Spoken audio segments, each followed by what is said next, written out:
Finishing a crossword is a daily ritual for millions of people. The classic word puzzle forces the solver to think outside the box, or rather inside the box, and immerse themselves in the depths of written word and culture. The distraction can be warmly welcomed during this strange season of social distancing and staying at home, even if only for a brief stretch of time. So stop the endless browsing on Netflix and scrolling through social media, and instead, try your hand at a crossword.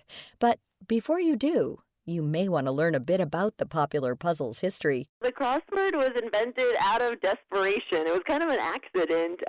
Arthur Wynne, who was an editor at the New York World, that newspaper, he invented the crossword on December 21st, 1913. That's when the first crossword was published. He needed a puzzle to be published in his Christmas edition of the Fun supplement to the newspaper. And so, in a jam, he needed something on the page, and he was just sort of stuck, and he thought, oh, a grid.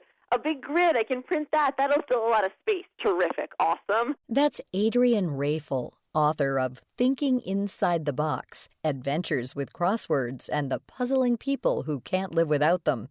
Raphel says the inventor of the crossword, Arthur Wynne, designed the first puzzle to be diamond-shaped. It had 32 words and no black squares. In the newspaper it appeared in, he titled the unknown activity a fun word cross puzzle. So a few weeks later, he's printing more of these, and an editor kind of crosses wires and mistakenly typos the crossword puzzle. And Wynne likes that a lot better, and so the crossword puzzle is born. Today, cruciverbalists, the formal name for people who solve crossword puzzles, participate in crossword tournaments, online events, and also have fun creating their own word matchups for potential publishing. So what does it take to build out a crossword?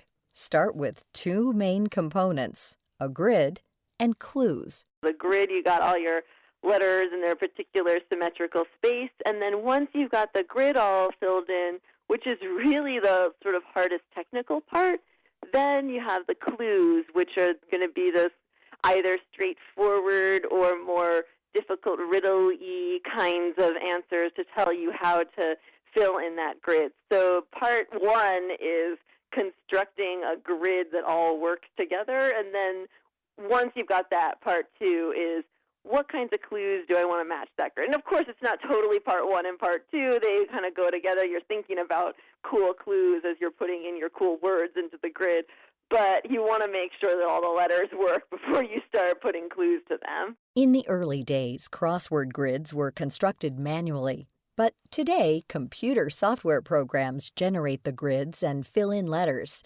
But that's as far as the computer can go. Humans must craft the clever clues. Crossword construction software, which has been developing over the past decade or so, I would say nearly all crossword constructors use. The computer, you can click a button and the computer can fill in letters for you, no sweat. What a computer can't do is create the clues that go with those letters, or it can't, or it can, but it won't sound quite the same. And also, depending on the list the computer is using, the computer might love some of those finicky, like crosswordy kind of words, like YSER, that human solvers get annoyed at. So computers can technically do it. The best human solvers are still better than the best artificial intelligence solvers, too. The most popular crosswords have a unifying theme, such as one long answer spread across 3 or 4 different clues, or a clever play on words.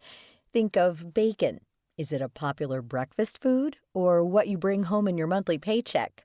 While themed puzzles are the easiest ones to solve, Raphel says themeless puzzles can be extremely difficult. Themeless puzzles are ones where you're typically going to have, longer answers spanning the grid. I've grown to really love them. They can be really tricky because you don't have a central idea that you kind of get the gist of, and then you can fill in the rest of the crossword around that. But you can get really exotic, interesting words and phrases into a themeless puzzle. Many seniors solve crosswords religiously. With the amount of critical thinking involved, people often wonder, does solving crosswords help prevent dementia? This is kind of a $1 million question, and there's been a study that showed that if you do crosswords, you can keep dementia at bay, but you can't stave it off forever. And basically what the crossword and other similar games will help you do is the brain can find workarounds. The brain can sort of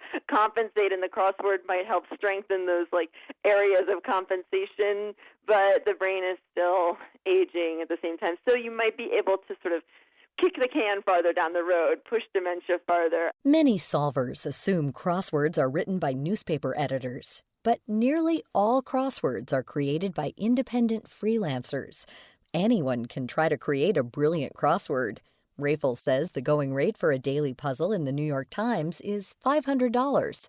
For the all-important Sunday puzzle, the hardest one of the week, it's $1,500. So you can get crossword construction software. You can try building on your computer, and you just send it in. So the most seasoned constructors and the beginners all just send in new puzzles to the New York Times. So there are these communities on Facebook and elsewhere and social media where you can connect up with people who are more seasoned at constructing, and then you can just try it out and send it in. Everybody sends it the same way. And when it comes to solving these puzzles, cruciverbalists often pride themselves on speed. At the American Crossword Puzzle Tournament, which is a yearly tournament that usually happens at the end of March, last year Dan Fayer was the winner. He's won several years. Eric Agard, Howard Barkin were also recent winners.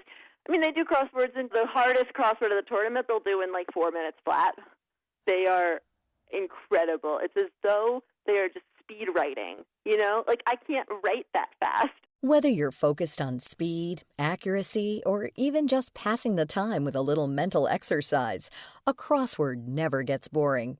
You can learn how to construct one and more about crosswords in Adrienne Raphel's book, Thinking Inside the Box, Adventures with Crosswords and the Puzzling People Who Can't Live Without Them, available online now. You can also learn more about all of our guests by visiting our website at viewpointsradio.org. This segment was written and produced by Polly Hansen and Amira Zaveri. Studio production by Jason Dickey. I'm Marty Peterson. Viewpoints returns in just a moment. Americans are taking sheltering in place seriously. During the week ending March 15th, when social distancing first started to take hold, produce sales were up 40%, and potato sales were up more than 72%. Columnist Produce by Pamela says that's because people are filling pantries for the long haul. Frank Muir is president and CEO of the Idaho Potato Commission. Potatoes have a long shelf life, but as with any produce, it's dependent upon how they're stored. Potatoes should be stored in a cool, dark, dry place, but not in the refrigerator. The cold converts the starch to sugar, which creates a sweet flavor. Also, don't wash your potatoes before storing them, and don't store them near onions.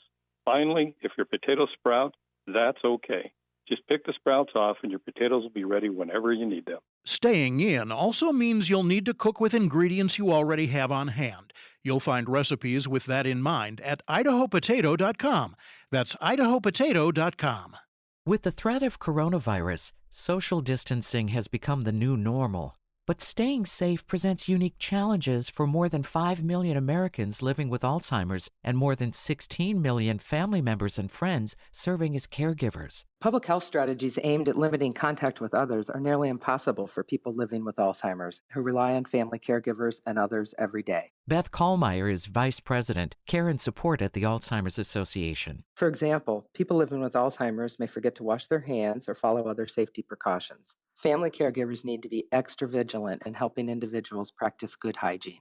Alzheimer's families also need to anticipate that current care, support, and communication options may change and make backup plans. And try your best to stay calm. People living with dementia take their cues from those around them. The Alzheimer's Association has more tips at alz.org, or caregivers can call its 24/7 helpline 800-272-3900.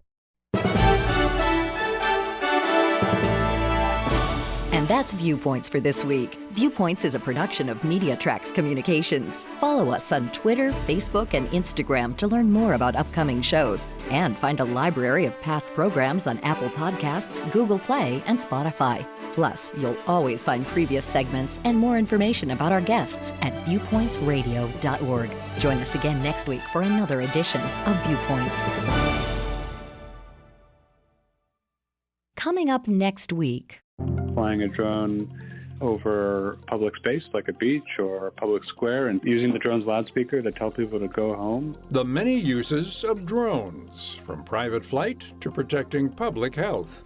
Then they revealed to me that my father had not been my biological father, which is something that I had never remotely thought, known, entertained. The hidden secrets uncovered through at-home DNA testing kits.